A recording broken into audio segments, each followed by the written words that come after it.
It's hurricane season, and if your aircraft is based in a hurricane zone, then there is an increased chance of something bad happening. And that's what I want to talk to you about today.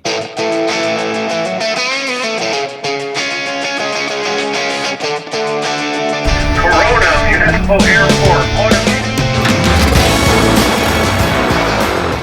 Welcome to another episode of BWI Fly Live, where the future of aviation insurance is right now. Today is November 8th. It is Election Day in America. It is raining in Southern California.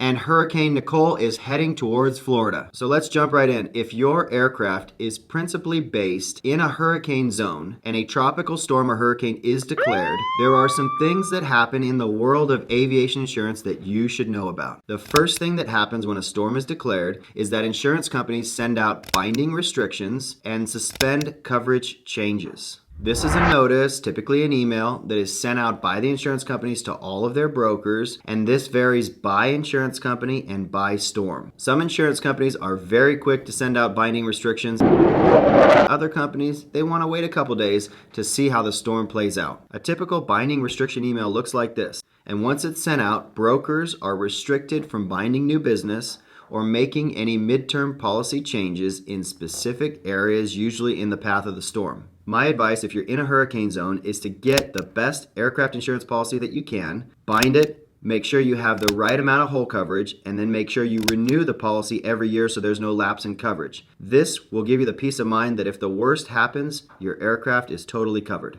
Next is hurricane relocation coverage. Insurance companies want to encourage you to move your aircraft out of the path of the storm. And so they built in extra coverages that support this. Each company has slightly different coverages and stipulations.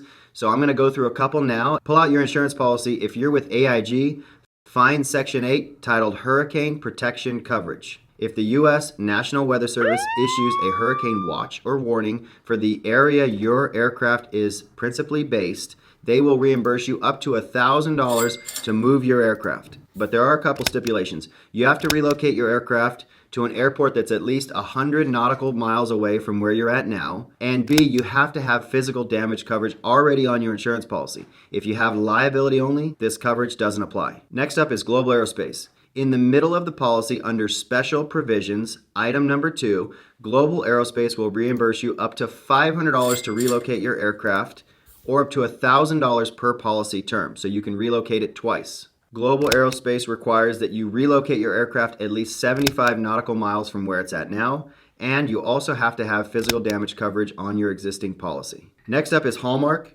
No, not the card company. Hallmark Financial, which is also known as Aerospace. One thing to note is that you have to have the Aim Higher Comprehensive Coverage Endorsement. This is not available on all policies, and it's about a $25 extra charge. If you have Aim Higher, open your policy to around page 7 or 8, and you'll see Hurricane Coverage Endorsement. Hallmark's relocation coverage is up to $1,000 per policy period. You got to move your aircraft at least 100 nautical miles away, and you need to have physical damage on your current insurance policy. After you move your aircraft, give your broker a call and let them know that you have taken the proactive step of moving your aircraft, getting it out of harm's way, and that you'd like to start the process on getting reimbursed for some of these costs. That is the ending of this episode. If you like this video, you want to see more videos, make sure you subscribe to our channel, share this video with your friends. Thank you for trusting BWI, and as always, fly safe.